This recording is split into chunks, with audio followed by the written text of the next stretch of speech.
New York was made of water and sirens that night. Rain sheeted off steel, like the city was trying to rinse itself of its sins. Emily Rivera hugged her thrift store blazer tighter and sprinted to the curb, the rideshare icon pulsing on her cracked screen like a stubborn heartbeat.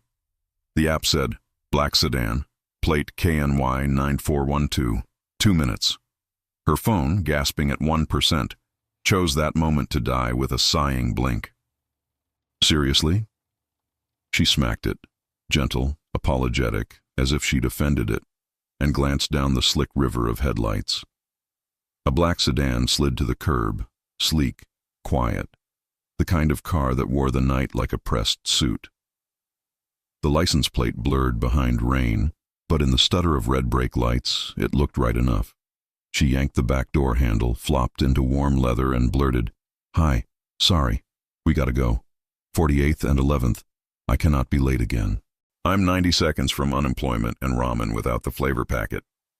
The driver didn't move. He sat very still, hands at 10 and 2, white cuff, dark sleeve, a face like a sculpture someone had actually finished, clean edges, something cold in the bones.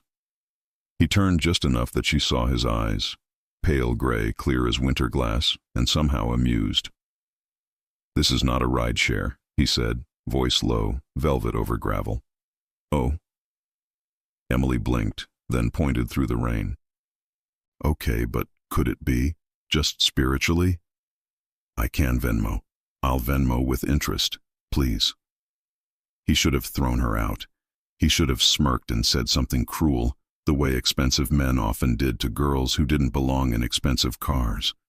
Instead, he flicked his gaze to the curb, where 2 men in dark coats stood under umbrellas like punctuation marks, waiting. One of them murmured, "Boss?"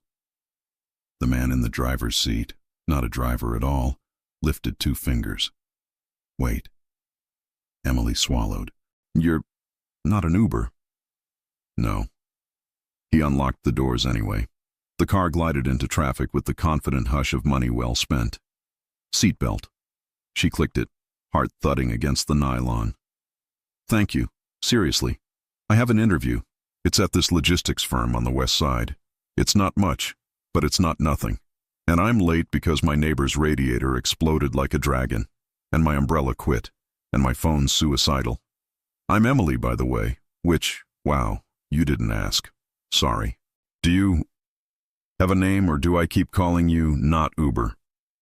He looked at the road like it owed him rent. "Logan." "Logan." She tried it out.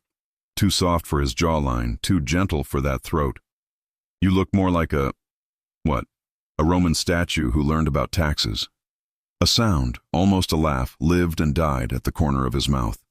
The wipers kept their metronome. "The light's going to trap us on 10th, she said, pointing. "Take 9th, cut across on 44th. The loading dock will be empty." "You know the docks?" "I know where the city hides its knots." He took 9th. The rain thickened. Neon smeared like bruises on glass. Emily rubbed a drop from her lash and tried not to breathe in the smell of the car. Leather, cedar, a whisper of something citrus and dangerous. Her stomach growled loud enough to embarrass echoes. She hadn't eaten since a $1 coffee and Faith. "Sorry," she muttered. "I'll pay you back. Not for the growl, for the ride. And I'll leave a 5-star review in my heart." "Don't," he said. "Don't." "What?" "Apologize for being human." That jolted her more than the pothole. She looked at him again, at the stillness he wore like armor. He was the kind of man other men made space for without thinking. The kind of man you noticed even if you didn't want to. They slid to the curb at 48th and 11th.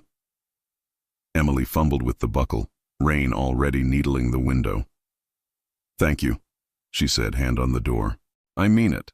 I hope your night is whatever you want it to be." He cut his gaze toward her for the second time.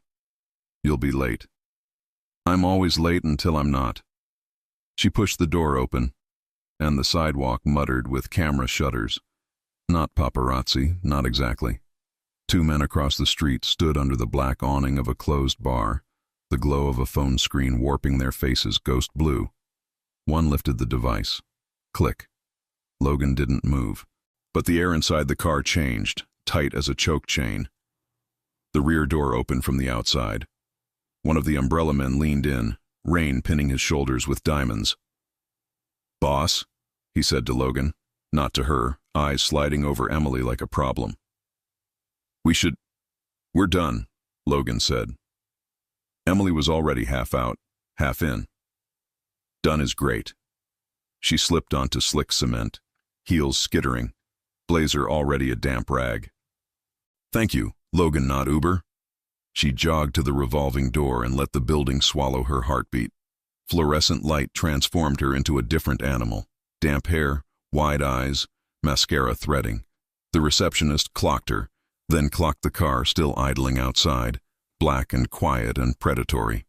"You're late," the receptionist said without judgment. "I was rescued by a man with opinions about seatbelts," Emily panted. "Does that count?" Inside the elevator, she watched Logan's sedan through a watery view of the street. For a moment, he didn't leave. For a moment, she thought he'd look up. He didn't. The sedan peeled into traffic and vanished like a rumor. On the 23rd floor, a woman with a tight bun and tighter smile handed Emily a clipboard. "Rivera, you're up second. You brought a portfolio?" Emily lifted the soaked tote, tried to square her shoulders, and reminded herself she'd survived worse things than rain and strangers with winter eyes. She sat, filled out forms, lied about how calmly she slept, and made herself breathe. By the time her name was called, her clothes had dried into the memory of a storm. She stood, palms flat against the portfolio, mouth rehearsing the sentence she'd prepared for days. "I am not the shiniest resume you'll see, but I see what other people miss." A door opened. Emily stepped into a conference room that smelled like coffee and fresh carpet. The panel, 3 men, 1 woman, looked up with neutral hunger. "Ms. Rivera," said the one in the gray suit, glancing at her file. "You worked nights at a diner on 52nd.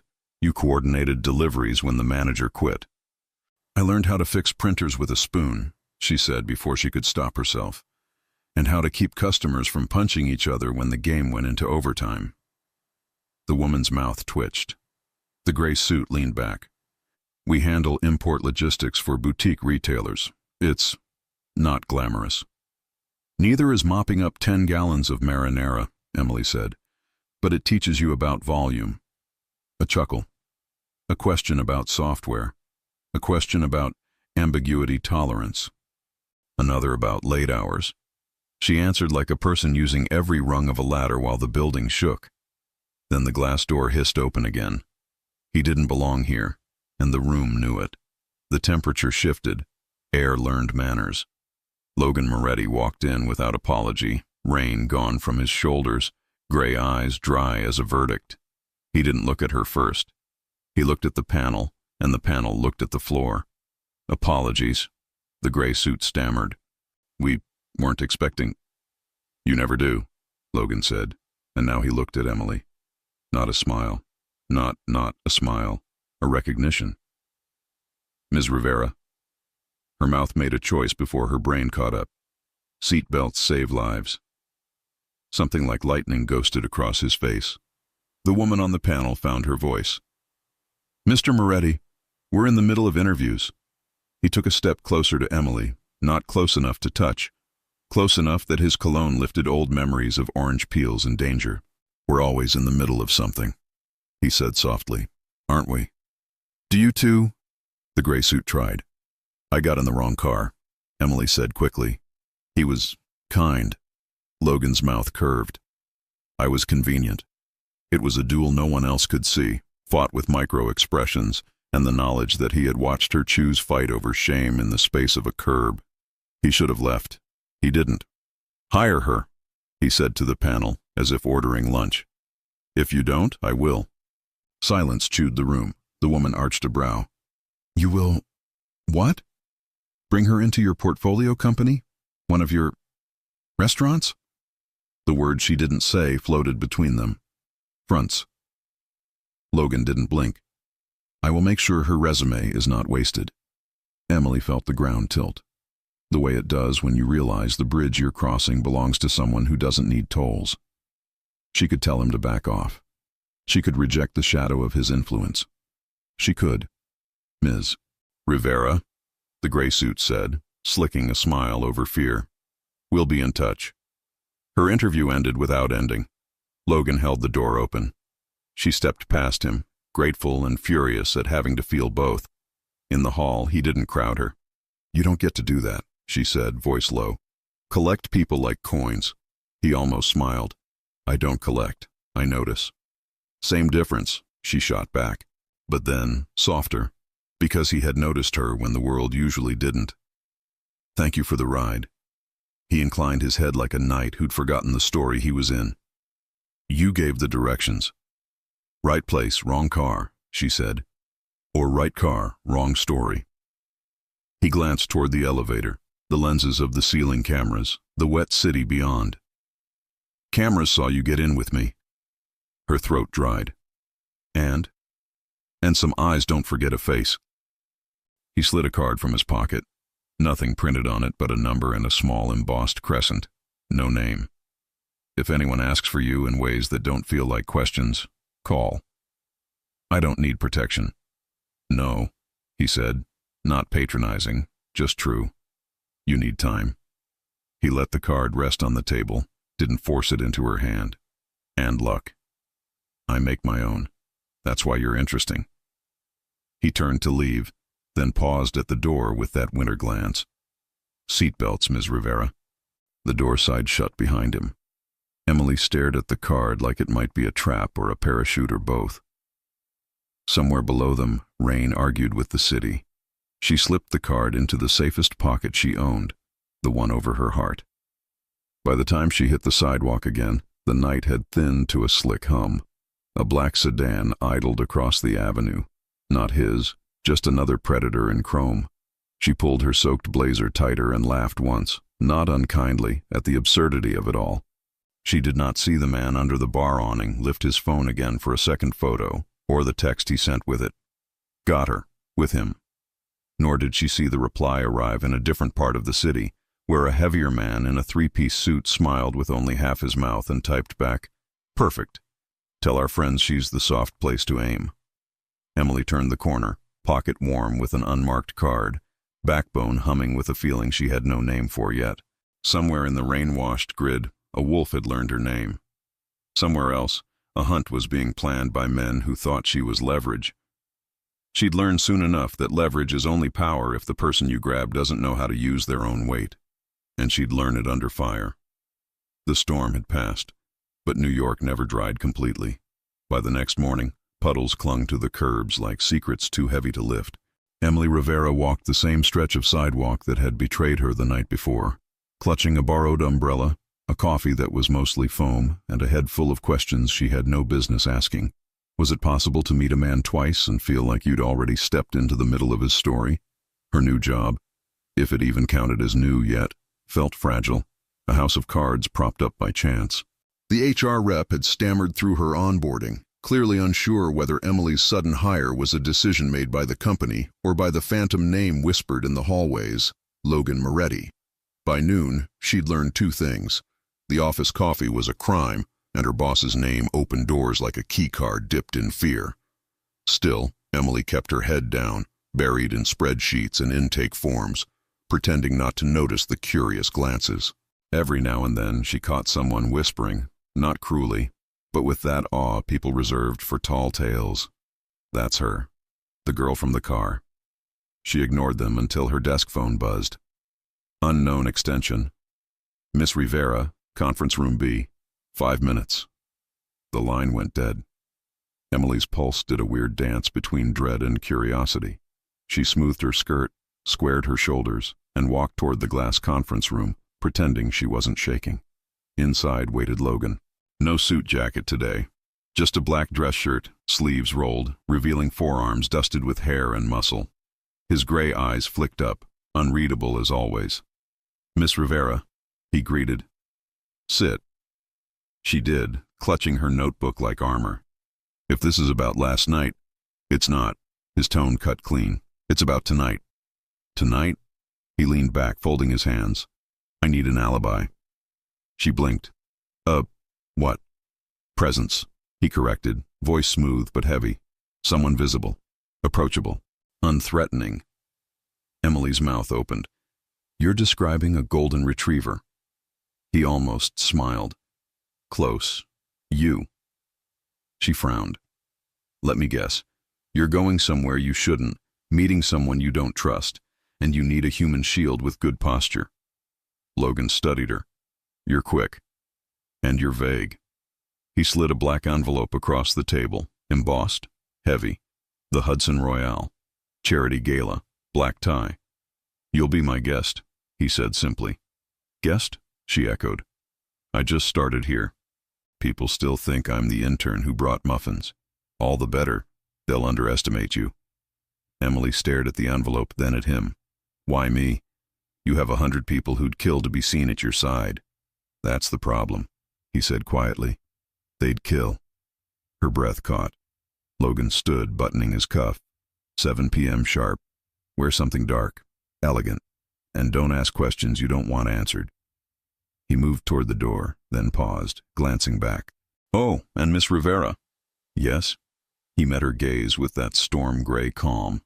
"When you walk in with me tonight, everyone in that room will want to know who you are. Don't let them decide the answer." The door closed softly behind him, leaving Emily with a chill that had nothing to do with the air conditioning. That evening, her reflection stared back from the mirror. 1 part nerves, 2 parts borrowed confidence. The black velvet dress had been tucked in the back of her closet, bought once for a cousin's wedding she'd never attended. Its neckline framed her collarbones like a quiet dare. She twisted her hair up, added small earrings, and whispered to the mirror, "You're not the help. You're the storm." The Hudson Royale towered above the East River, its windows glowing gold against the dark. The doorman opened the car door before she could reach for the handle.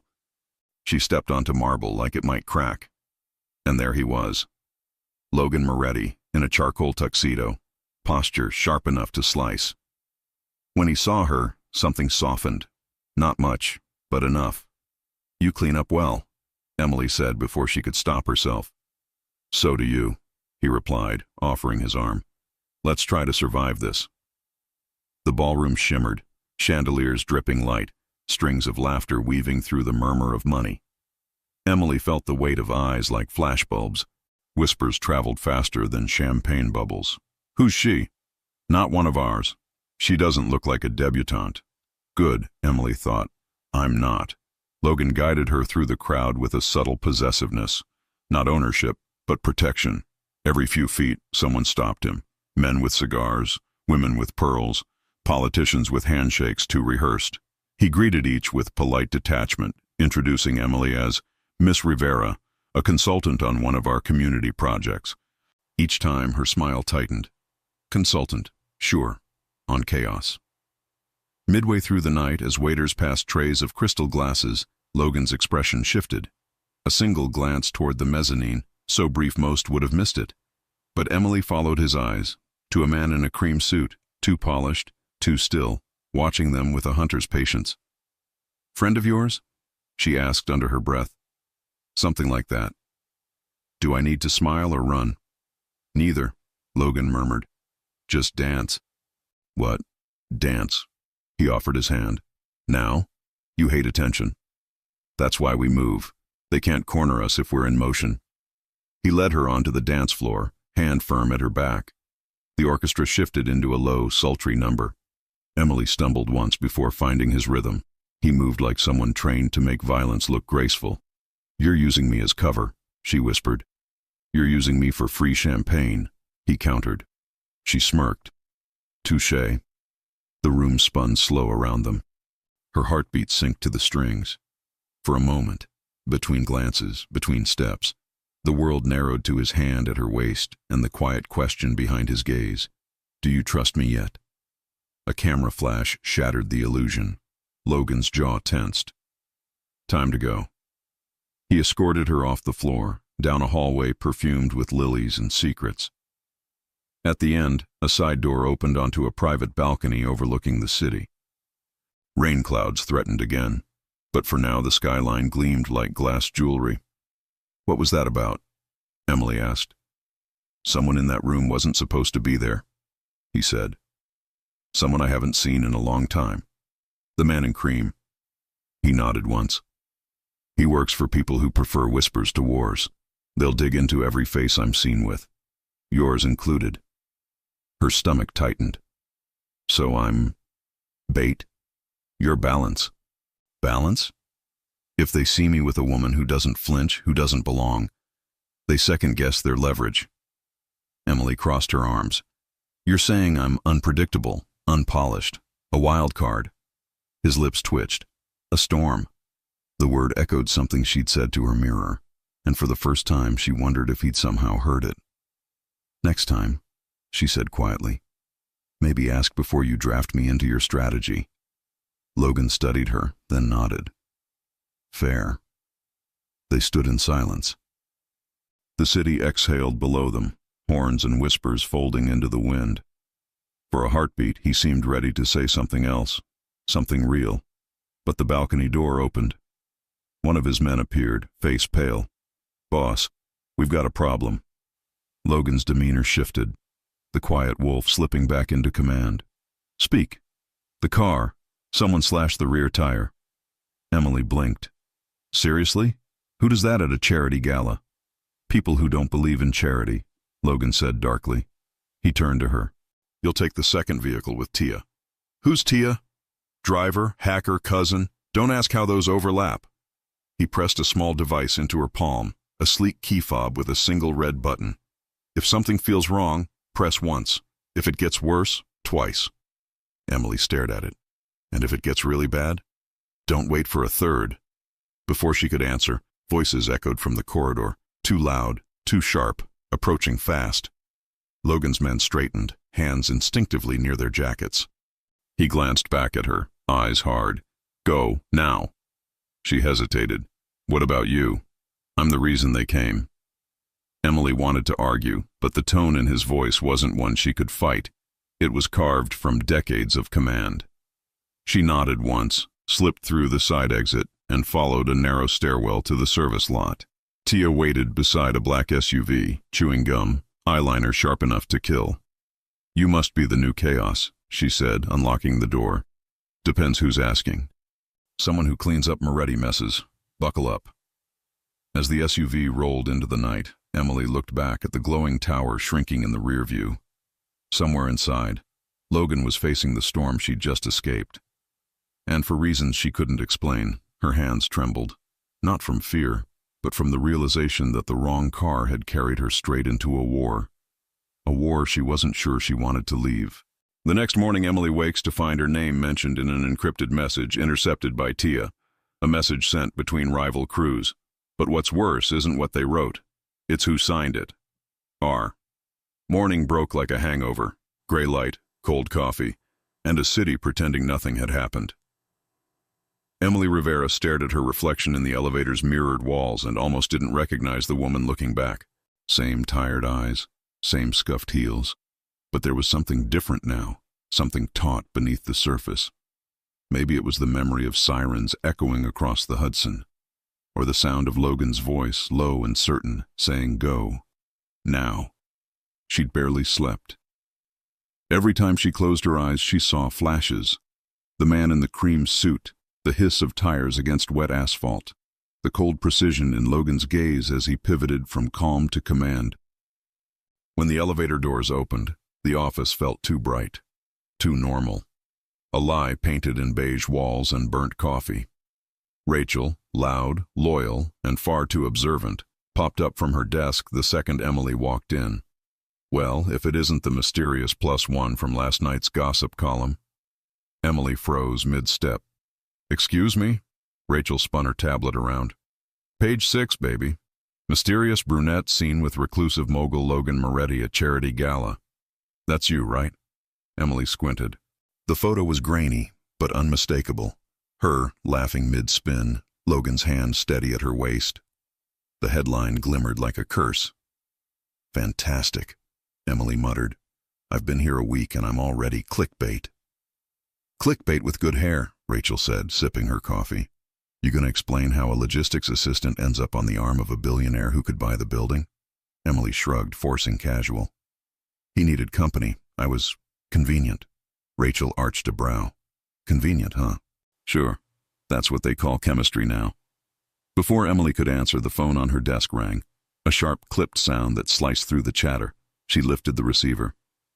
Emily Rivera. My office. 10 minutes. Then silence. Logan never wasted words. Emily hung up, heart drumming. Rachel leaned over the cubicle wall. Oof, that's the principal's office tone. Should I text you an emergency excuse? I'll be fine, Emily said, though her palms disagreed. Logan's office sat at the far end of the top floor, a world apart from the chatter and caffeine below. The hallway leading to it was silent, lined with framed black and white photos of ships and skylines, power disguised as art. When Emily stepped inside, he was standing by the window, jacket off, tie loosened, sleeves rolled. Morning light cut across his shoulders, painting half his face in shadow. Close the door, he said. She did. For a moment, neither spoke. He was reading something on his tablet, eyes narrowed, not in anger, but calculation. Finally, he set it down. You handled yourself well last night. Emily blinked. That sounded dangerously close to a compliment. It was an observation. I'll take it. He studied her, the way one studies a chessboard mid-match. You noticed the man in the cream suit. You mean the one watching us like we owed him rent? Hard to miss. His name is Matteo Vitale. He runs operations for the Cavallo family. The Cavallos, Emily repeated. You mean? Yes. He cut her off, voice clipped. A rival outfit, old money, old grudges. And they're watching you. They're watching everything, he said, then paused. Including you now. A chill crawled up her spine. Because I danced with you. Because you walked into a war. Emily swallowed. And what happens when they realize I'm just me? They'll think you're bait. I'm not bait. No, he said softly. You're leverage. And leverage is only useful if it doesn't break. Her pulse thudded. You brought me there knowing they'd see. I brought you because they wouldn't know what to make of you. He took a step closer. Because unpredictability is power. She shook her head. You could have warned me. I did. Don't ask questions you don't want answered isn't a warning. It's a riddle. Logan's lips twitched, almost a smirk. You solved it. Emily exhaled, rubbing her temple. You're impossible. So they tell me. He turned, grabbed a thin black folder from his desk, and handed it to her. Your next assignment. She frowned. Assignment? I thought I was a temp. Temporary doesn't mean disposable. Emily flipped the folder open. Inside, floor plans, maintenance schedules, and a stack of inventory forms. What is this? A test, he said simply. You'll oversee a full inspection of our riverfront facility. I want everything checked. Lights, locks, paperwork. If there's a leak, I want to know where it's coming from. She blinked. You're putting me in charge of a warehouse? I don't even have a badge that works in the stairwell. You'll have clearance, and you're the only one in this office not tied to old loyalties. Emily arched a brow. Translation, you don't trust anyone. He didn't deny it. I trust what I can verify. You're new, clean, unaligned. And disposable if I screw up? He met her eyes, steady. Indispensable if you don't. She stared at him, trying to read the space between his words. That narrow divide where warning blurred into faith. When do I start? Now. The riverfront warehouse sat at the edge of Brooklyn's industrial district, a stretch of rusted docks and graffiti that time had forgotten. Emily arrived just after noon, escorted by a woman with a shaved head and an accent that could sharpen glass. Name's Ava, the woman said. You're the boss's pick? Apparently. Ava smirked. He doesn't pick light. Stay close. Inside, the air smelled of sawdust and secrets. Workers moved crates, forklifts hummed, clipboards clacked. Emily scanned the floor, flipping through her checklist. Lighting, temperature control, exit routes, inventory verification. Mundane, ordinary, exactly what made her suspicious.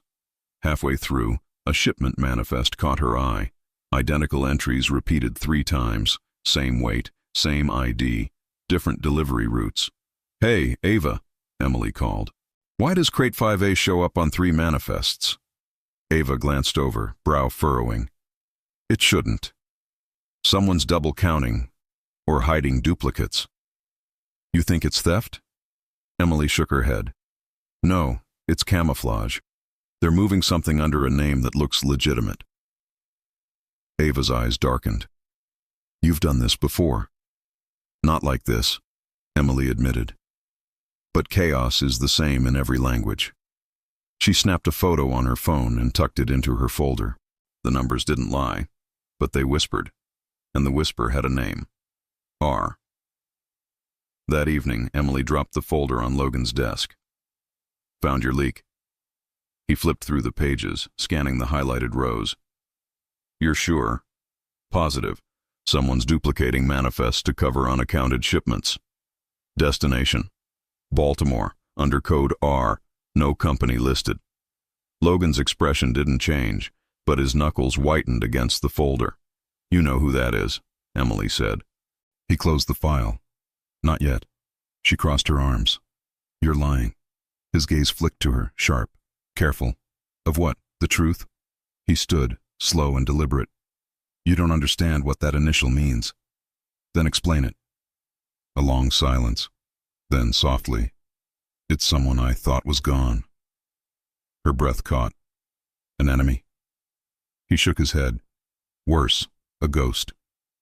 Before she could ask, his phone buzzed. He glanced down, jaw tightening. We're done here.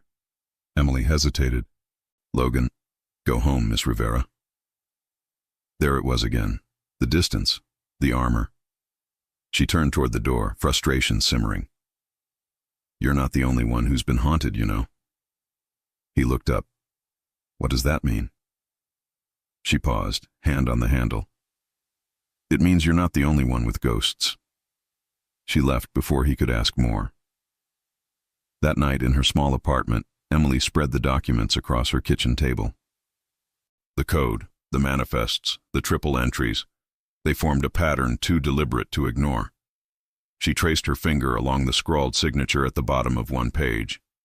The initial was faint, smudged, but familiar in a way that twisted her stomach. R. Her phone buzzed. Unknown number. R. We need to talk. It's about them. Her throat went dry. She typed back before she could stop herself. E. Who is this? 3 dots blinked, then vanished. The message disappeared. Emily stared at the empty screen, pulse hammering. Whoever R was, they weren't a stranger. And if Logan was right, they weren't a friend either.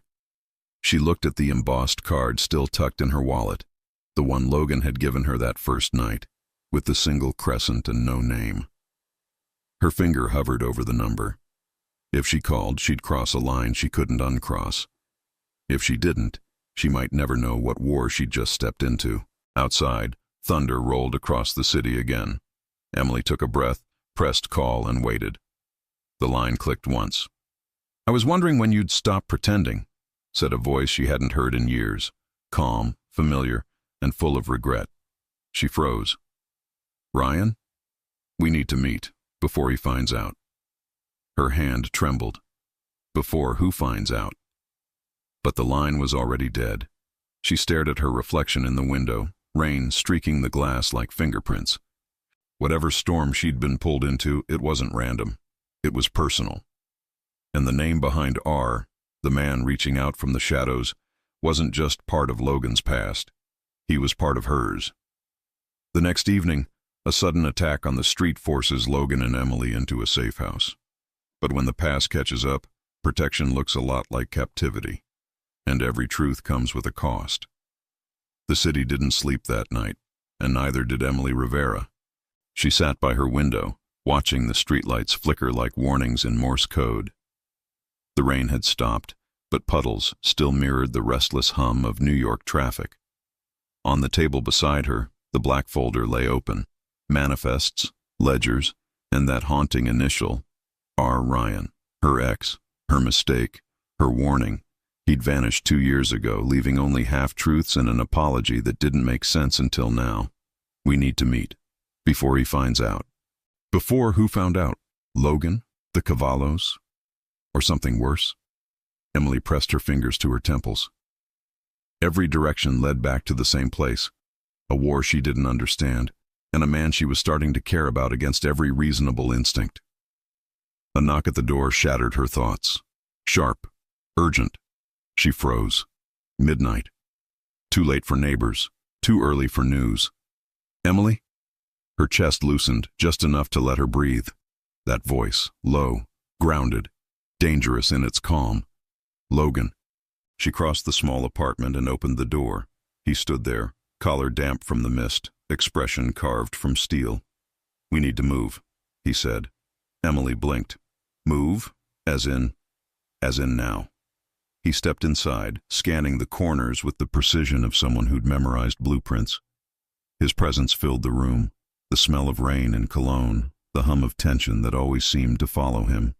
"What happened?" "Your name's circulating." She felt her stomach twist. "Circulating where?" "In messages intercepted by Tia, encrypted channels, Cavallo signatures." Emily's throat went dry. "What do they want with me?" "Insurance," he said, meeting her gaze. "Your leverage, and they think I'll bleed for you." She folded her arms. "Would you?" He didn't answer. "Right," she muttered. "So what's the plan? Witness protection? Fake passport? Do I get a cool alias?" Logan's mouth twitched. "You'll stay somewhere safe. My safe house." "Wait, you're what?" "Top floor. Reinforced. Secure entry." She shook her head. "You're serious?" "Deadly. I can't just disappear, Logan. I have a job, a life. You have a target on your back. So do you. What's your excuse?" His eyes hardened. "I chose this. You didn't." "Maybe not," she shot back. "But I'm already in it. You dragged me into this. I saved your life. No, you rerouted it." Silence. A storm between them. Finally, he stepped closer. "Get your coat." Her hands trembled, but she grabbed it. Not because he ordered, because she saw something in his eyes she hadn't before. Fear. Not for himself. For her. The car ride was quiet. Engine hum, city blur, headlights slicing through fog. Emily sat in the passenger seat watching him drive. His jaw was tight, one hand loose on the wheel, the other resting near the holster at his side. "You always carry that?" she asked softly. He didn't look at her. "Only when people are looking for me." "That must be always." He exhaled through his nose, almost a laugh, almost not. After a few blocks, she whispered, "You said my name's in messages. You mean they're talking about me like, what? A bargaining chip?" "They're trying to find pressure points," he said. "They don't know you. That makes you unpredictable. That makes them nervous. And you? What about me? Do I make you nervous?" His hand tightened on the wheel. "Yes." The word landed like thunder. Emily turned to the window, heartbeat climbing. Outside, the skyline gave way to empty streets, the kind of neighborhood that slept with one eye open. Then, without warning, headlights flared behind them. Too bright. Too close. "Logan." "I see it." The car accelerated. The other followed. Adrenaline punched through her chest. "Are they—" "Hold on." He took a hard left, tires screaming against wet asphalt. The pursuing car mirrored the turn. Emily grabbed the dashboard. "Tell me this is some kind of training exercise." "Not the kind with certificates." A burst of gunfire shattered the side mirror. Emily screamed, ducking instinctively. "Get down!" Logan barked, cutting across an alley, engine roaring. Bullets pinged off brick. Somewhere behind, a tire burst. The echo faded. Logan swerved into a narrow back street, killed the lights, and braked hard. Silence. Emily's breath came in shudders. Are we alive?" he said, scanning the mirrors. "For now." She lifted her head, trembling. "You call this safe?" He reached into the glove box, pulled out a burner phone, and tapped a single number. "Tia, ghost car, license 6BZ, yes, find them." Pause. "Understood." He hung up, turned to Emily. You're not going back to your apartment. I gathered that. You're staying where I can control the perimeter. Control or cage? She asked, voice sharp. He met her gaze. Ice against flame. Both. The safe house wasn't what she expected. No marble floors or chandeliers, just concrete, leather, and the hum of security systems woven into every corner. It was a penthouse that felt like a bunker. Logan keyed in a code. You'll be safe here. Emily stepped inside, eyes tracing the clean lines, the untouched kitchen, the panoramic view of a city that didn't care. Safe, she echoed. You keep using that word. He closed the door behind her. You don't like it. I don't like cages. Then don't mistake walls for bars. She turned, anger bubbling. You think locking me up is protection? I think staying alive is a good start. And what about living? He stopped, really looking at her. Living gets you killed in my world. Then maybe it's the wrong world. Their eyes locked. Defiance against duty, fire against frost.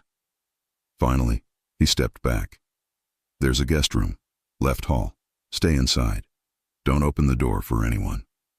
You make it sound like you're expecting company. I always am.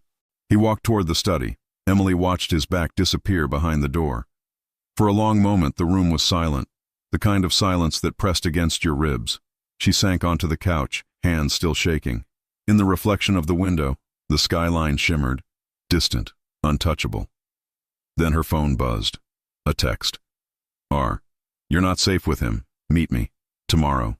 Noon. Pier 47. Her pulse spiked. Ryan. She typed back, fingers trembling. Why should I trust you? Because he's not telling you everything, and neither am I. Her chest tightened. Before she could reply, Logan's reflection appeared behind her in the glass. Who was that? She jumped, locking the screen. No one. He didn't move. You're lying. So are you, she snapped. Every time you say you've got it under control. Something dark flickered in his eyes. Control keeps people alive. Control keeps people alone. Silence stretched. Finally, he said quietly, You think I want this? I don't know what you want, she whispered. I want you out of crosshairs, away from my enemies, away from me. Her heart cracked. So this is the part where you push me away. This is the part where I keep you breathing. By breaking me first? He exhaled, a sound between frustration and confession. You don't understand. Everyone I let close ends up buried under what follows me. Then maybe, she said, voice trembling. What follows you isn't the problem. Maybe it's the fact you never stop running. His jaw clenched. For a long time, neither spoke. Then Logan turned, every inch of him armor again. Get some sleep. He walked out, leaving the echo of his footsteps and the hollow ache of what almost was. Emily sat there staring at the locked screen in her hand. Pier 47. Noon. 2 men, 2 sides of a story. And she was the storm trapped between them. Outside, thunder rolled across the river again, distant but deliberate. Inside, Emily whispered to the empty room, I'm done being the leverage. At dawn, Logan wakes to find Emily gone, and a message left behind. Don't come after me. But when the meeting at Pier 47 turns into an ambush, both past and present collide, and Emily learns what trust costs in the world of men who hide behind power. The sun rose pale and thin over the East River, stretching cold light through the floor-to-ceiling windows of Logan Moretti's safe house. The place was silent, too silent. He'd fallen asleep on the couch, suit jacket thrown across the armrest, a half-empty glass of bourbon sweating beside him. The night had been long, filled with phone calls, contingency plans, and the quiet hum of paranoia. When he woke, something felt wrong. Not the room. That was as sterile and still as ever. But the air itself. A shift. He glanced toward the hallway. The guest room door stood open. Emily? No answer. He moved quickly, scanning the room. The bed was made. The spare phone lay face down on the nightstand. And on the pillow, folded neatly, carefully, was a note. 2 words. Don't come. Logan's jaw tightened. He read it twice, once as a warning, once as a plea. He didn't hesitate. Within seconds, he was dressed, armed, and on the phone. Tia, tracker. A pause, keys clacking. Already on it, Tia said. You're not going to like where she went. Tell me. Pier 47. Noon. Logan closed his eyes. Of course. Send a team. I already did, she said. But if she's walking into what I think she is, she's going to need more than muscle. Emily stood at the edge of Pier 47, the wind biting at her cheeks, the river gnawing at the pilings below. She dressed simply, jeans, jacket, hair tied back, trying to blend in. It didn't work. Her heartbeat gave her away, loud and guilty. She told herself she wasn't running. She was reclaiming control. But deep down, she knew this was a gamble. Ryan had been many things, charming, reckless, unreliable, but not cruel. Not until he vanished. And now, his voice still lingered in her ears. Before he finds out. Before Logan finds out what? The pier was mostly empty. A few gulls, a couple of dockhands unloading crates, and a black car idling in the distance. Then she saw him. Ryan stepped from the shadows, hands raised in a peace offering. He looked older, sharper edges, darker circles under his eyes, the easy grin replaced by something more careful. Em. Her breath hitched. You look alive. He gave a humorless laugh. It's been a full-time job. She crossed her arms. Start talking. Ryan glanced around, lowering his voice. I didn't disappear. I was forced out. Cavallo found out I'd been feeding intel to Moretti's people. I ran before they could bury me. Feeding intel? She echoed. You were a runner. You handled inventory. I was more than that, he said. Moretti's expansion was squeezing the wrong families. Cavallo needed someone inside his network. I thought I could balance it. I was wrong. Emily's pulse pounded. So those duplicate manifests? Mine. I used them to flag Cavallo's shipments. Logan never knew. Then why contact me now? Because your name's on the new ledger. Her stomach dropped. What? They've marked you as an asset, a pressure point. They think you matter to them. And do I? Ryan hesitated. You tell me. Before Emily could answer, a car door slammed behind them. She spun. 2 men in dark coats were walking down the pier. Deliberate, synchronized, hands in pockets where weapons lived. Ryan's face drained. They followed me. Great, Emily muttered. You're consistent. Run, he said. But before she could move, another car pulled up. Black, sleek, familiar. Logan stepped out, eyes locked on her. The air snapped tight. What did I tell you? He growled. Not to come, she shot back. And you didn't listen either.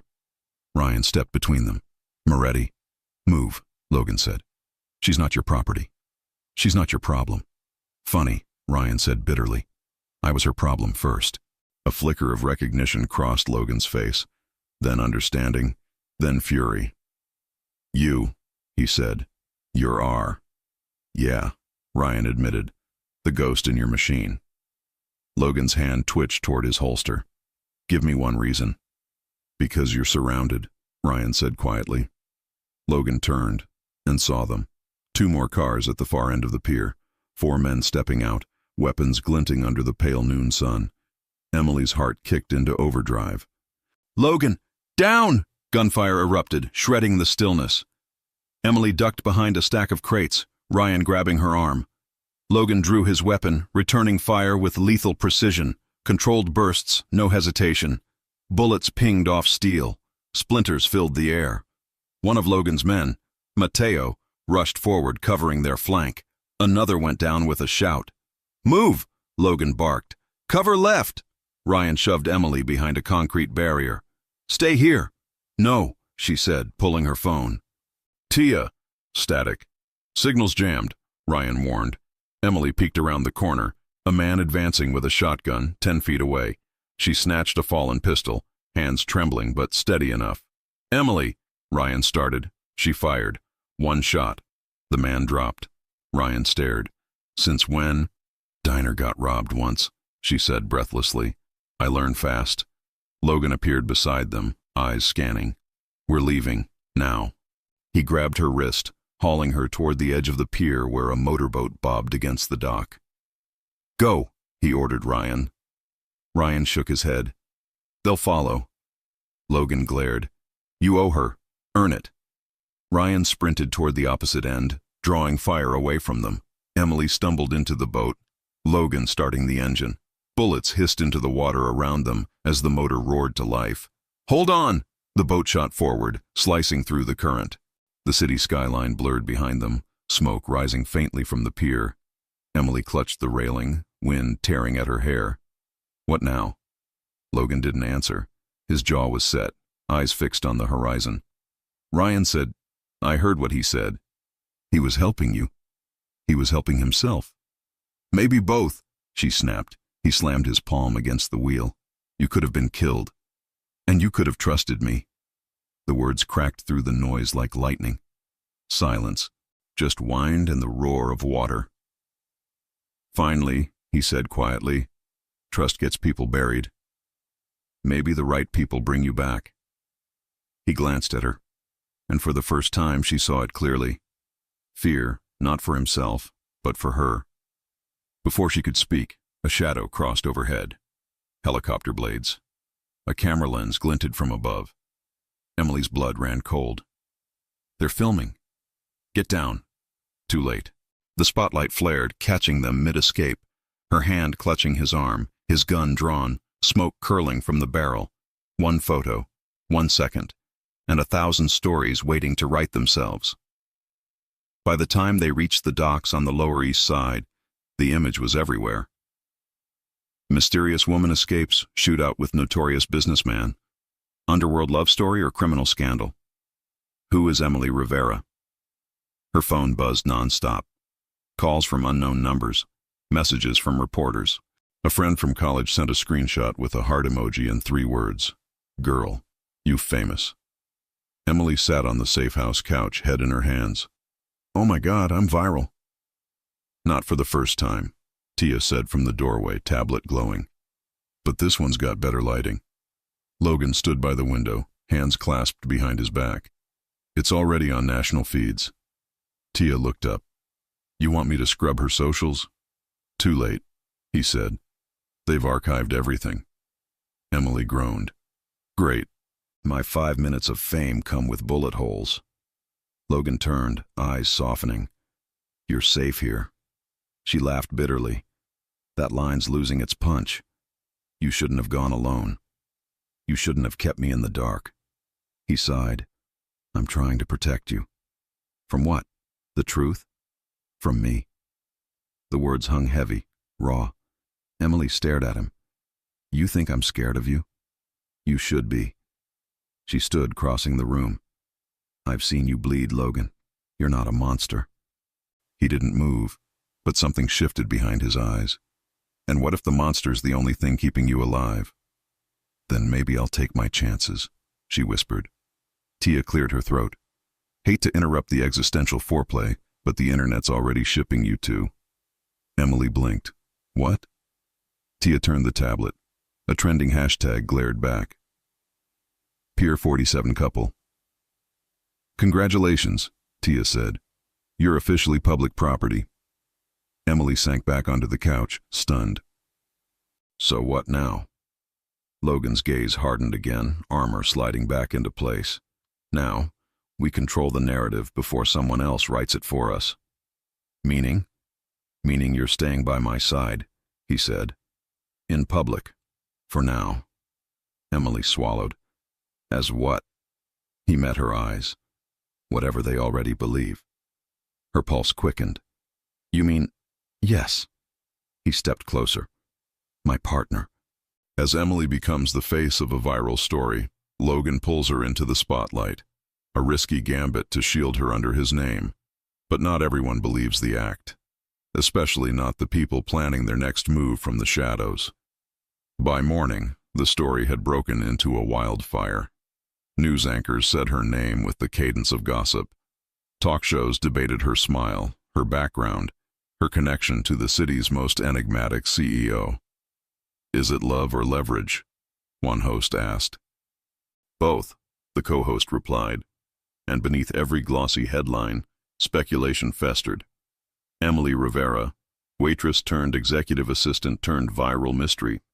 Logan Moretti, billionaire industrialist with rumored mob ties and a gaze that could turn silence into confession. Together, they made perfect tabloid prey. At the Moretti penthouse, the blinds were drawn tight. Security detail doubled, phones wiped, cameras disabled. Emily sat cross-legged on the sofa, scrolling through a storm of articles. They've tracked down my old apartment, my college, even my favorite coffee order. Tia, perched on a stool with two laptops open, didn't look up. They're building the myth. Girl next door meets dark prince. America's eating it up. Logan stood by the window watching the skyline. And Cavallo? Silent, Tia said. Too silent. Logan's jaw flexed. Silence was never peace, not in his world. It was the sound of a gun being loaded off screen. He turned toward Emily. We go public. She blinked. What? If they already believe you're with me, we use it. Appearances, events, interviews. It gives you protection, and me leverage. She laughed in disbelief. Leverage? You're talking about my life like it's a business deal. In my world, everything is. She stared at him. And what's my cut, Logan? Survival? He didn't flinch. Freedom. Something in his tone made her pause. He wasn't lying. Whatever game he was playing, it was for both of them. Still, her voice softened. You think turning me into your... whatever this is, will fix it? No, he said, but it'll keep you alive long enough for me to fix it. Before she could argue, the elevator chimed. Marcus entered, Logan's oldest lieutenant. Tailored suit, scar along his jaw, eyes sharp enough to slice glass. He moved with quiet authority, the kind that came from years in the shadows. Boss, he said curtly, we've got a problem. Logan gestured. Talk. Marcus hesitated, glancing toward Emily. It's internal. She stays. Marcus's jaw tightened. One of our warehouses was compromised last night. Surveillance feeds wiped, guards disarmed. Whoever hit it knew the codes, the new ones. Logan's gaze darkened. Inside leak. Has to be. Emily frowned. Could it be Cavallo? Marcus shot her a look that could curdle glass. Cavallo doesn't need our codes. She's asking a question, not making a claim. Logan cut in, his tone cool but edged. We find out who. Tia spun one of her screens toward them.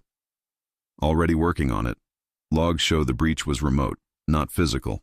Someone piggybacked off an encrypted device inside this network. Emily's eyes widened. Inside this building? Tia nodded. Maybe even inside this room. Silence. Logan turned to Marcus. Run a sweep. Marcus nodded once, then left. But not before throwing one last look at Emily. It wasn't accusation, not yet. But suspicion had a scent, and it lingered. As soon as the door shut, Emily exhaled. He thinks it's me. Marcus trusts facts, not feelings, Logan said. He'll find what he needs. And if what he finds points to me, then we'll both know who's playing us. By noon, Logan's team was scattered across the city, tracing digital footprints through encrypted channels. Emily tried to focus, to breathe, but every vibration of her phone, every whisper in the hallway, felt like a trap closing. At 3 p.m., she walked into the penthouse study and froze. Marcus stood by the desk, holding a tablet. Her name was on the screen, her login credentials, her digital signature. It came from her account, Marcus said, voice flat. That's impossible, Emily whispered. I don't even know your system. Doesn't matter. The breach was routed through your access. Logan's eyes stayed on her. Calm, assessing, dangerous. She felt her pulse drum in her ears. You don't believe this, do you? He didn't answer right away. That hesitation cut deeper than accusation. Emily, he said slowly, who gave you your phone back yesterday? She blinked. Ryan, he picked it up when I dropped it. Tia swore under her breath. Then he cloned it. Marcus crossed his arms. So your ex set us up, and now Cavallo's got our supply routes. Convenient story. It's not a story, Emily snapped. "He warned me I was being used." Logan's voice sliced through the tension. "Enough." Everyone fell silent.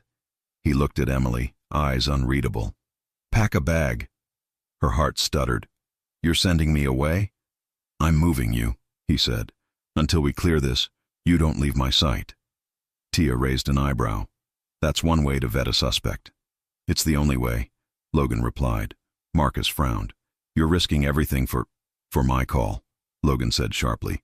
"And my call stands." Marcus backed off, but not happily. Emily wanted to speak, to thank him, to protest, to scream. But all that came out was, "You think I did it." Logan met her gaze. "I think you're in deeper than you realize."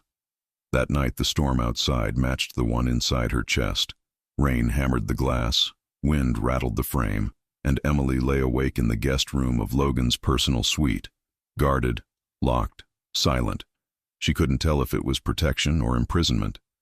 Somewhere down the hall, faint music drifted through the dark, an old jazz track, crackling like static.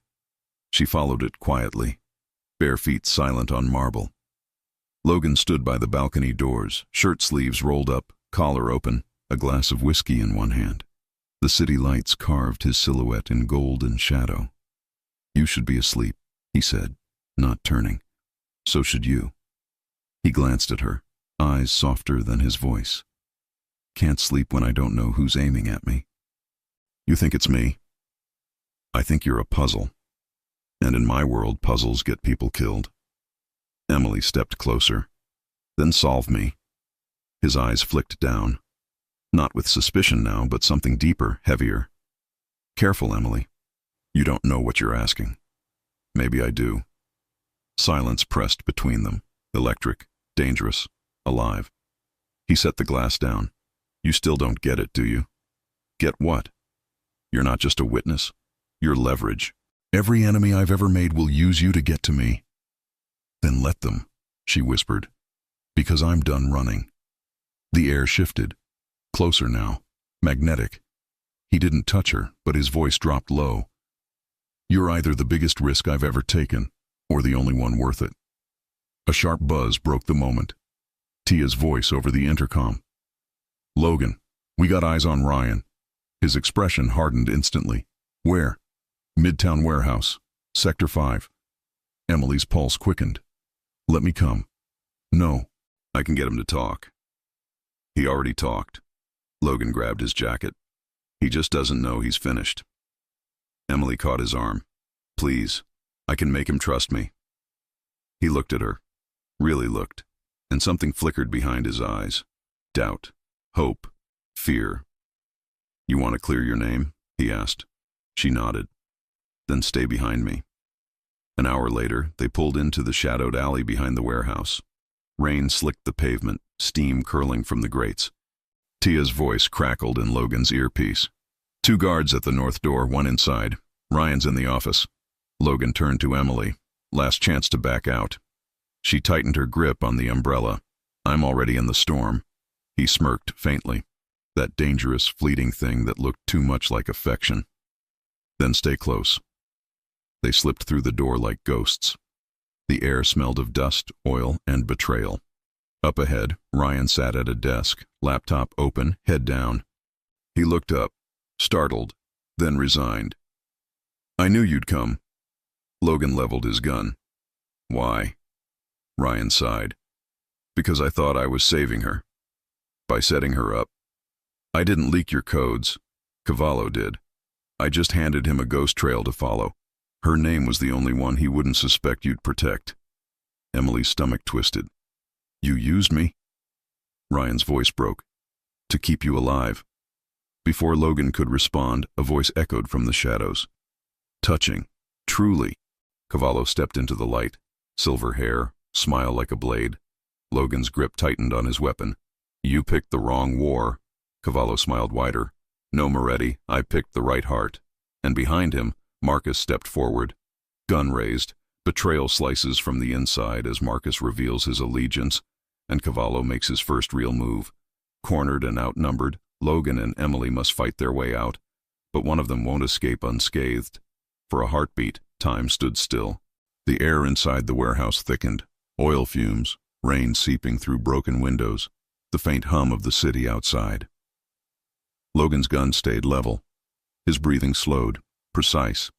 His mind, trained to dissect chaos, was already calculating exits, angles, odds.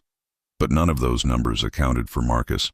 "Put the gun down," Logan said softly. Marcus's eyes didn't waver. "I told you once, loyalty has limits." Emily's heart pounded so hard she thought it might echo. "You're working with him?" Marcus's voice was cold steel. "Working for myself. Cavallo offered something you never could." Logan's voice dropped, dangerous. "And what's that?" "A future." Cavallo chuckled, stepping closer. "You see, Moretti, you raise men to be soldiers, and they grow up wanting to be kings." Rain streaked down the cracked windows, thunder murmuring like distant artillery. "Walk away, Marcus," Logan said.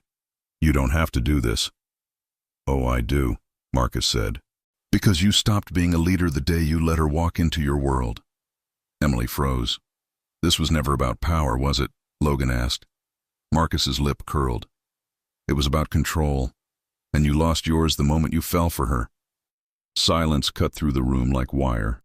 Logan's gun didn't move, neither did his eyes. "You're wrong," he said. "She made me see what power's worth." Marcus laughed once, humorless. "And now it's going to cost you everything." Cavallo clapped slowly. "Touching. Truly. But we're done here." He nodded toward Marcus. "End it." Marcus's finger twitched on the trigger. Emily acted first. With a flash of instinct, not training, she grabbed the nearest object, a rusted metal pipe, and swung. The sound rang sharp as a bell. The shot went wide, shattering a hanging light. Sparks rained down. Logan dove, firing. Chaos erupted. Ryan tackled Marcus from behind, knocking the gun loose. Cavallo ducked behind a crate, drawing his own weapon. "Emily, move!" Logan barked. She scrambled toward cover as bullets ripped through wood and concrete. Ryan and Marcus wrestled, a brutal blur of fists and fury. "You always were his shadow," Ryan spat, grappling for the gun. "And you were always his mistake," Marcus hissed, driving an elbow into his ribs. Logan leaned from behind a support beam, eyes locked on Cavallo's silhouette. He squeezed the trigger, missed by inches. Cavallo fired back, grazing Logan's shoulder. He grunted, spinning behind cover. Blood bloomed through his shirt. "Logan!" Emily screamed. "I'm fine," he lied. Ryan gained the upper hand, slamming Marcus into a pillar. The gun clattered away, landing near Emily's feet. Her hands shook, but she picked it up. Marcus saw her, eyes narrowing. "You won't do it." She leveled the barrel at his chest. "Try me." For a moment he hesitated, and that was enough. Ryan surged forward, pinning him down. "Logan!" Tia's voice crackled in his earpiece. "Backup's 3 minutes out. You need to move now." "Too late," Logan muttered, pressing his wound. Cavallo stepped from behind the crates, smirking. 3 minutes is forever when you're bleeding." He aimed, not at Logan, but at Emily. Logan saw it, the barrel shifting, the finger tightening, and instinct took over. "Emily!" He lunged, tackling her to the ground just as Cavallo fired. The bullet tore through the air, slicing past her ear. Ryan grabbed Marcus's fallen knife and hurled it. It struck Cavallo's gun arm, deep enough to send the weapon clattering. Logan rolled, fired twice. One hit the floor. The second, Cavallo's leg. The mobster fell, snarling. "You think this ends here?" Logan stood, gun trained on him. "It ends when you stop breathing." But before he could pull the trigger, Marcus, bleeding, half-conscious, grabbed Ryan's pistol from the ground. One shot. Ryan staggered. Another. He collapsed. "Ryan!" Emily screamed, crawling toward him. Marcus grinned through the blood on his lips. "Always the hero, huh?" Logan turned and fired. The blast echoed, final. Marcus fell, eyes glassy, gun slipping from his grasp. Cavallo was gone. Only smoke, rain, and silence remained. Emily cradled Ryan, tears streaking her face. "Stay with me, please." He coughed, blood staining his teeth. Guess I saved you after all. Don't talk like that, she begged. He smiled weakly. Tell him. It wasn't you. Ryan. His eyes drifted shut. His hand went still. Logan knelt beside them, jaw clenched, expression unreadable. Emily looked up, voice breaking. He wasn't lying. He was trying to fix it. I know, Logan said quietly, but he still bled for my war. Sirens wailed in the distance. Blue light flickered against the walls. Tia's voice. SWAT's at the door. You've got 30 seconds.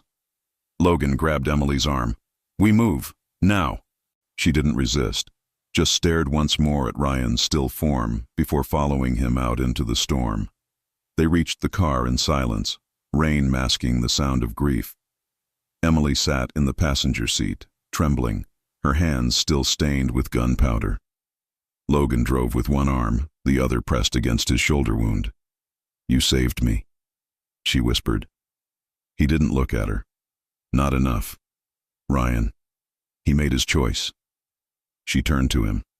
And you? You'd have taken that bullet. He didn't answer. Why? She pressed.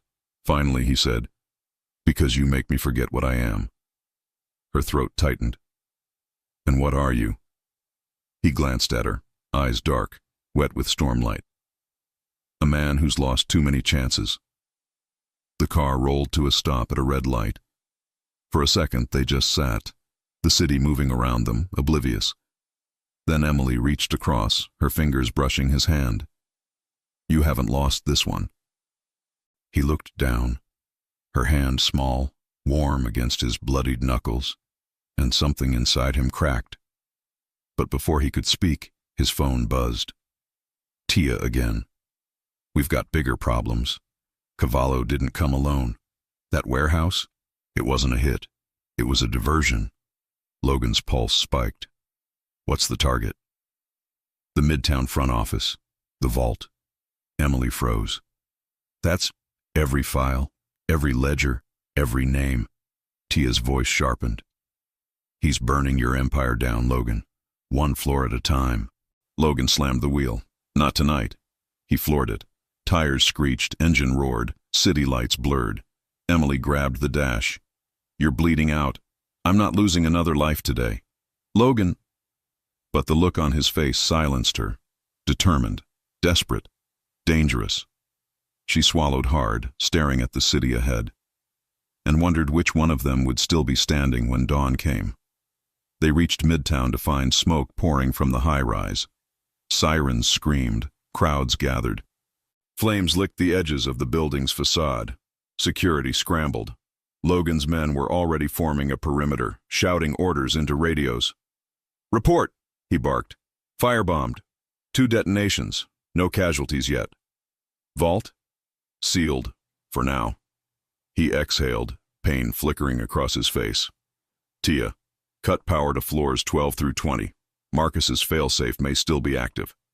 Emily turned toward the chaos, the reflection of fire in the glass, the sound of a city holding its breath. This is war, she whispered. It always was, Logan said. He reached into his coat, pulled out a flash drive, and pressed it into her palm. If I don't make it back out, find Tia. Give her this. She stared at it. Don't you dare talk like that. Emily, no, you're not dying in a fire you didn't start. He smirked faintly. Then I guess you're coming with me. Before she could argue, he grabbed her hand and led her toward the entrance. Smoke curled through the revolving doors. Alarms wailed overhead. The heat pressed close, suffocating. Inside, flames painted the marble red and gold, a hellish crown on a crumbling empire, Logan's world, burning before his eyes. He squeezed Emily's hand. If we walk out of here, nothing's the same. She met his gaze. Then let's make sure we do. And together, they disappeared into the smoke. As the fire consumes Logan's empire, Emily must navigate smoke, chaos, and enemies hidden in the blaze. But survival has a price, and the flames won't burn away the truth waiting in the ashes. Flames licked the marble walls like angry tongues, swallowing gold trim and mirrored glass in hungry waves. Smoke rolled low across the floor, curling around their ankles as Logan and Emily pressed forward through the main lobby of the Moretti Tower. His empire, his legacy, now burning. The sound of alarms howled through the halls. Somewhere above, glass shattered. Somewhere below, steel groaned. Emily's throat burned. "We need masks." Logan tore a strip from his sleeve, pressed it over her mouth. "Stay low. Follow me." She nodded, eyes watering. The heat was unbearable. A living, breathing thing that chased them down every corridor. They passed overturned desks, flickering screens, and the faint outline of the Moretti crest, now blackened, peeling, unrecognizable. "This isn't random," Logan said, scanning the flames. "It's surgical." They knew where to hit. "Then Cavallo's still here. Or someone worse." They turned a corner and froze. A body lay slumped against the wall. One of Logan's men, still clutching his weapon, eyes open but glassy. Emily covered her mouth. "Oh, God." Logan knelt beside him, closing the man's eyes gently. His jaw tightened. He died holding the line. He rose, every step heavier. "We keep moving." They pushed deeper into the inferno, through the executive wing, where smoke danced in spirals and the glow of the fire painted everything in shades of crimson and gold. Emily stumbled once, her foot catching on debris. Logan caught her, pulling her upright with a steady hand. "Easy." She coughed, voice hoarse. "Why save this place? It's all burning." "Because there's something worth saving," he said, glancing down at the flash drive in her pocket. "And because I built it on blood, I'll be damned if it ends in smoke." Another explosion rocked the floor. Ceiling tiles rained down like hail. They ducked, coughing, covering their heads. When the dust cleared, the path ahead had split. One corridor leading right toward the vault, the other left toward the control room. "Which way?" Emily asked. Logan hesitated. "Vault first. The data's there. And Cavallo? Where the money is." He drew his gun, checking the chamber. "Stay behind me." She followed, heart hammering, heat clawing at her lungs. As they neared the vault, the smoke thinned, replaced by the cold gleam of reinforced steel. The door stood ajar. Logan froze. "That's impossible." He approached slowly, weapon raised. The vault door, 3 feet thick, hung open like a wounded beast. Inside, rows of safe boxes lined the walls. Some were still sealed. Others, pried open, contents gone. And at the center of the room, under the flicker of emergency lights, stood a man in a charcoal suit. Cavallo. He turned as they entered, his smile sharp as a switchblade. "Welcome home, Moretti." Logan leveled his gun. "You're standing in my grave." "No," Cavallo said. "In hers." Emily stiffened. "What?" Cavallo stepped aside, revealing a small metal case on the table, open, its contents glinting. A thick file, a photograph. Logan's eyes narrowed. "What is that?" Cavallo smiled wider. "Your past, her truth." He tossed the photo onto the floor. It slid toward Emily's feet. She bent down, picked it up, and froze. Her breath hitched, her hands trembled. It was a photo of her mother, younger, smiling, standing beside a man, Logan's father. Emily's voice broke. "No!" Cavallo's voice was silk wrapped in venom. "They built an empire together, your parents. Before Moretti Sr. betrayed her, buried you." Logan's grip faltered. "That's a lie." "Is it?" Cavallo tossed the file onto the table. "Her birth certificate, records, bank accounts under your father's name. You think fate just threw her into your car? No, this was blood calling blood." Emily's pulse roared in her ears. "You're saying your father funded the Rivera name," Cavallo said, "and when she fell in love with someone else, he erased her, moved her off the map. You were born under another roof, another name, but you're a Moretti by blood." Logan shook his head, backing away. "No, that's impossible." But his eyes betrayed him. A flicker of doubt, of memory. He'd seen that smile before, in a faded photograph. In his father's office, hidden in a drawer he was never meant to open. Emily dropped the photo, voice trembling. Tell me he's lying. Logan couldn't speak. Tell me. The silence broke her. Cavallo's grin widened. See? He didn't just take you in. He took what's his. Logan snapped back to life, fury igniting. You think you can break us with paper? I don't need to, Cavallo said. You'll do it yourselves. He lifted a detonator, thumb hovering over the trigger. This building's wired to burn. I came for the file, not the survivors. Logan fired. Cavallo dove behind the vault door. The bullet struck the detonator. Sparks, smoke, chaos. Run! Logan shouted. Flames burst through the ceiling as the blast ripped the corridor apart. Emily stumbled, blinded by light, heat, and ringing in her ears. Logan grabbed her, shielding her as debris fell like rain. They hit the ground hard. When the smoke cleared, the vault was half collapsed. Cavallo was gone. Emily coughed, pushing herself up. We have to get out. She froze. Logan was still on the ground, eyes half open, blood spreading across his side. Logan! He groaned, trying to push up. Go! No! She slid her arms under him, heaving. You're not dying here. He smiled faintly. I told you. Fire can't kill what's already burned. She tightened her grip. Save the poetry. Move. Step by step, she dragged him through the smoke, past fallen beams, shattered glass, the groan of collapsing walls. Outside, faint voices, Tia shouting orders, sirens wailing. Almost there, Emily gasped. Logan's weight was crushing, but she refused to stop. Then, a final crash. The floor gave way. They tumbled down a short flight, landing hard on the mezzanine below. Pain shot up her arm. Logan slumped beside her, coughing blood. Stay with me, she begged. He reached for her hand, his fingers trembling. You shouldn't be here. Neither should you. Above them, the ceiling cracked. Emily looked around desperately. There, a service elevator shaft, open, ladder intact. She pulled him toward it. Come on. I can't. Yes, you can. He stared at her, eyes soft despite the pain. You really are a Moretti. She shook her head. I'm not. By blood or fate. You're mine. Tears blurred her vision. Then fight for it. He gritted his teeth, pushed himself upright, one arm hooked around her shoulders. Together they stumbled to the ladder. Hand over hand, breath by breath, they climbed.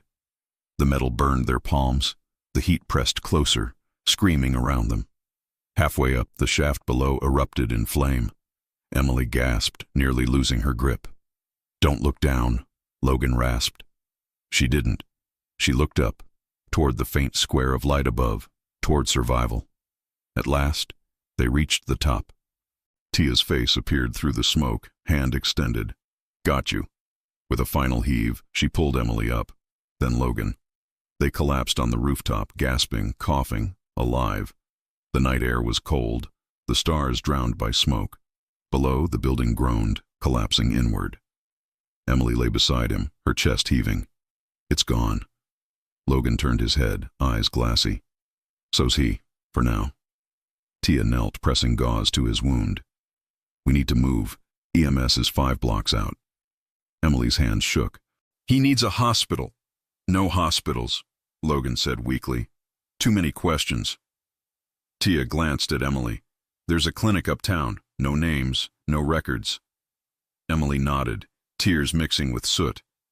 As Tia called for the car, Emily looked down at him. You saved me. He smiled faintly. You dragged me out of hell. I think we're even. She brushed a soot-streaked curl from his forehead. We're not done. Not yet. He closed his eyes. The sirens wailed closer. The fire raged below. And somewhere in the smoke, unseen, a figure watched. Cavallo, clutching his burned arm, whispering into a phone. Plan B. The bloodlines confirmed. In the quiet aftermath of fire, Emily faces a truth she can't unlearn, and a man she might lose. As Logan fights for his life in hiding, Cavallo sets his final trap, one that turns Emily's past into the weapon that could end them both. The city had never felt so still. From the rooftop of the safe house, Emily watched dawn unfold.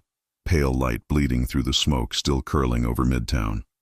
Sirens echoed faintly, their cries fading like ghosts retreating into morning. She wrapped Logan's coat tighter around her shoulders. The scent of smoke clung to the fabric, threaded with something warmer, cedar and whiskey, the trace of him. He was alive. That was all that mattered. At least that's what she told herself. But inside, her mind replayed Cavallo's words like broken glass. Your blood, his name, Moretti by birth. She couldn't escape it. The photo, the records, the look in Logan's eyes, not shock, but recognition. If it were true, everything changed. She pressed her palms to the railing, cold metal biting her skin. "Who am I?" she whispered. Behind her, the door creaked. Tia stepped out, a steaming mug in hand. "You've been up all night." "I couldn't sleep." "Yeah, fire and revelations tend to kill Ream cycles." Emily forced a laugh, then sighed. "How is he?" Tia handed her the mug. "Stable, stubborn, refusing to rest." "Sounds like him." Tia leaned against the wall. "He took a bullet and a building collapse. You pulled him out. That's not luck, that's loyalty." Emily stared at the horizon. "What if I'm the reason this happened? You didn't light that match." "Maybe not, but I was the spark." Tia studied her. "You really believe Cavallo?" "I don't know." Emily's voice cracked, but Logan didn't deny it. Tia sighed. "If it's true, it doesn't make you his enemy. It makes you his unfinished chapter." Emily frowned. "What do you mean?"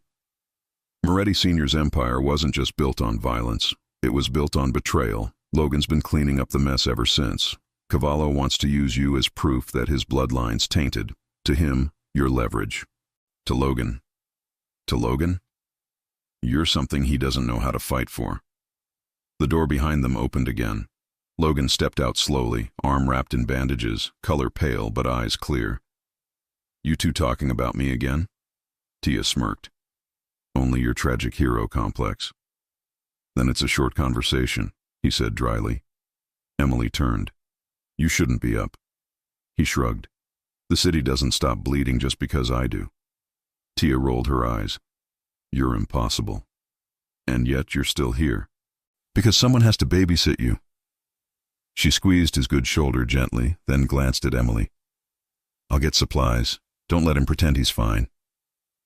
As Tia disappeared inside, silence settled. Emily stared at him. "You knew." Logan's jaw tightened. "I suspected." "For how long?" "Since I saw you that first night." Her breath caught. "The night I got into your car." He nodded slowly. "You looked like her. Your mother. There was a photo, hidden in my father's office. I didn't understand until Cavallo said her name." "So you knew who I was. You knew and said nothing." "I didn't know who you were, just that you didn't belong in the crossfire. I tried to keep you out, but the city pulled you in anyway." Emily stepped closer, voice trembling. "Why didn't you tell me?" "Because I didn't want to see that look on your face." "What look?" "The one that says you wish you'd never met me." Tears burned her eyes. "You're wrong." He looked away. "Am I?" She swallowed hard. "So what am I to you now? A stranger? A mistake?" Logan's eyes found hers, raw, unguarded. "You're the only thing that ever made sense." The words hit her harder than the fire, the fear, the truth. She wanted to believe him, but belief was dangerous. "What if Cavallo's right?"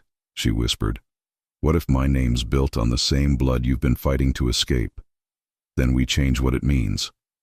She blinked. "You can't rewrite blood." "No," he said quietly, "but you can redeem it."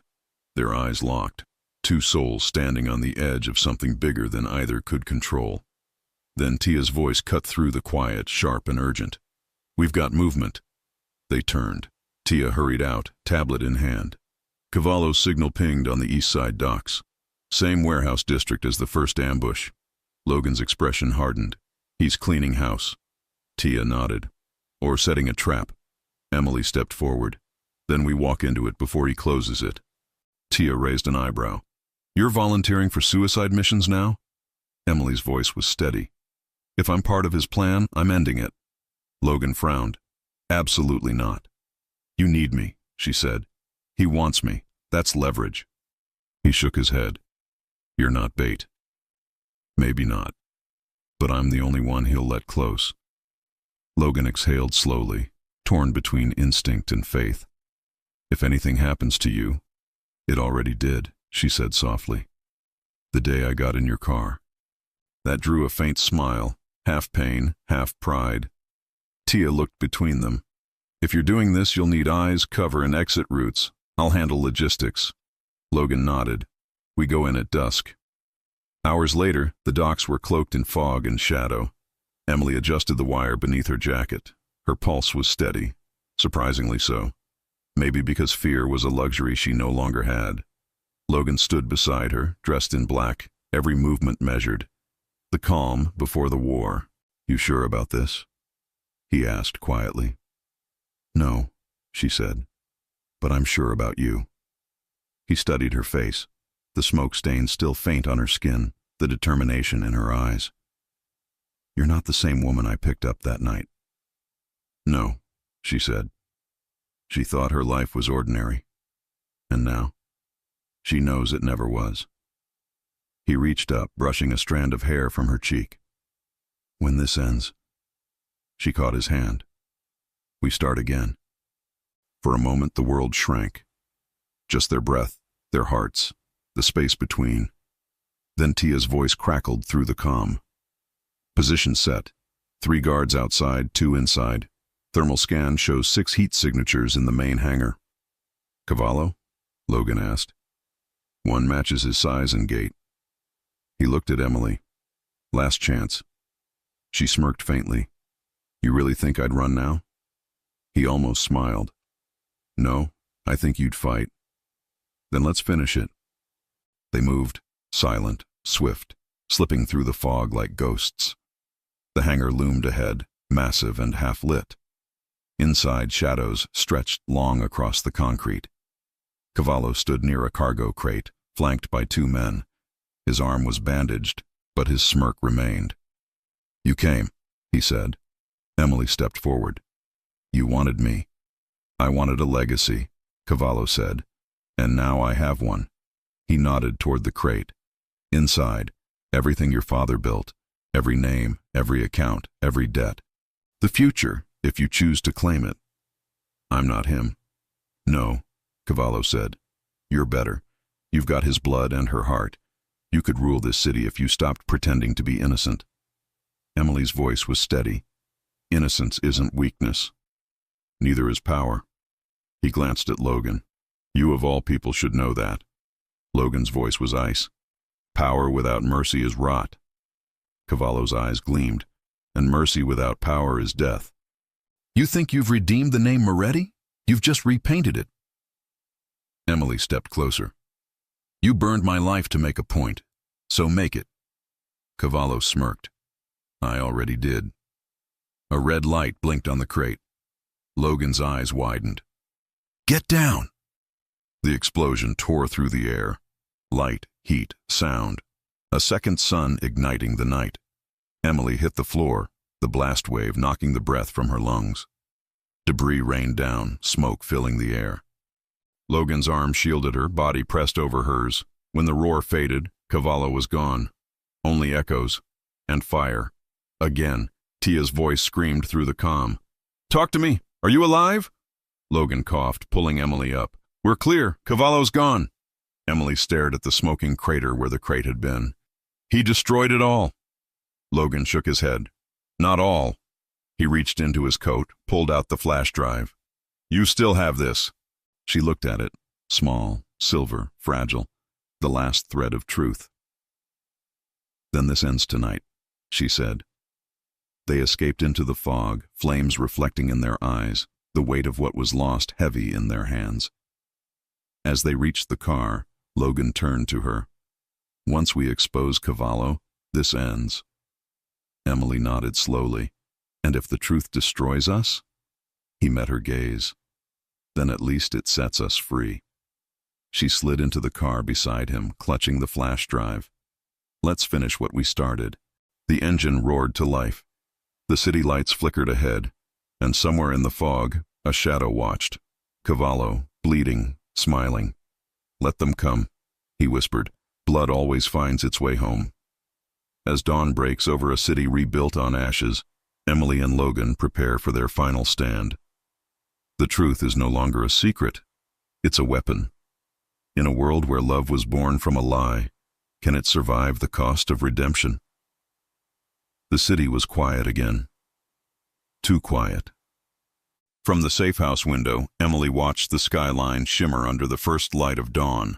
Smoke still curled from the distant docks, the remnants of Cavallo's last game. In her hand, the flash drive gleamed faintly, cold and heavy as a heartbeat. Inside it lay everything: the ledgers, the accounts, the names. The proof of Cavallo's rot. The skeleton of the Moretti Empire, both its sins and its salvation. Behind her, Logan's reflection moved closer in the glass. His arm was still bandaged, his eyes shadowed but steady. "You're sure you want to do this?" he asked quietly. Emily turned. "You built your empire in silence. I'm ending it in daylight." He searched her face, the way he always did when words weren't enough. "They'll come for you. They already have." He almost smiled, weary, proud. "You don't flinch anymore. I learned from the best." He reached out, brushing his fingers over hers. "This isn't your fight." She shook her head. "It is now. You said once that trust gets people buried." His hand tightened. "And you're proving me wrong." They stood like that for a moment, two souls forged in smoke, finding something whole in the ruin. Tia's voice broke the silence. "Press conference is set. Midtown Plaza. Media's already circling." Logan exhaled. "Once you step on that stage, there's no going back." Emily lifted the drive. "That's the point." By noon, the plaza was packed, cameras flashing, microphones angled, a wall of voices humming like static. Reporters shouted questions, hands raised like hungry flames. Who is Emily Rivera? Is Logan Moretti guilty of racketeering? Is the empire falling? Logan stood just off stage, flanked by security. Tia monitored the feeds from a van nearby. Emily stepped up to the podium. The crowd quieted. She took a breath, eyes sweeping across the sea of faces, curious, judgmental, expectant. "My name," she began, voice steady, "is Emily Rivera. At least that's the name I grew up with, the name I built my life on, the one I thought was mine." She paused, fingers brushing the flash drive in her pocket. "But the truth is, I'm also something else. A name buried by greed, a secret kept by men who thought blood was a weapon. My mother loved a man who built an empire, and paid for it with her life. That man was the father of Logan Moretti." A ripple swept the crowd. Shock, disbelief, curiosity sharpened into hunger. Emily continued.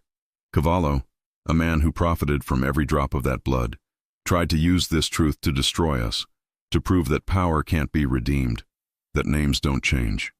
Her voice rose. He was wrong. Cameras flashed brighter. She drew out the flash drive, holding it high. "This is every name, every debt, every account Cavallo ever touched, every thread he used to choke this city. Today it goes to the FBI. The Moretti name will stand, not for fear, but for accountability." Applause broke out, hesitant at first, then growing, rising into a wave. Logan stepped forward, standing beside her. Reporters shouted again. "Mr. Moretti, is it true? Are you retiring? What happens to your empire?" He faced the crowd, voice calm, low, unflinching. "What happens to it? It burns, and from the ashes something better grows." He turned to Emily. "She's the one to build it." Her eyes widened. "Logan?" He smiled faintly. "I spent my life carrying a name that didn't belong to me. You earned yours." Tears stung her eyes. "We earned it."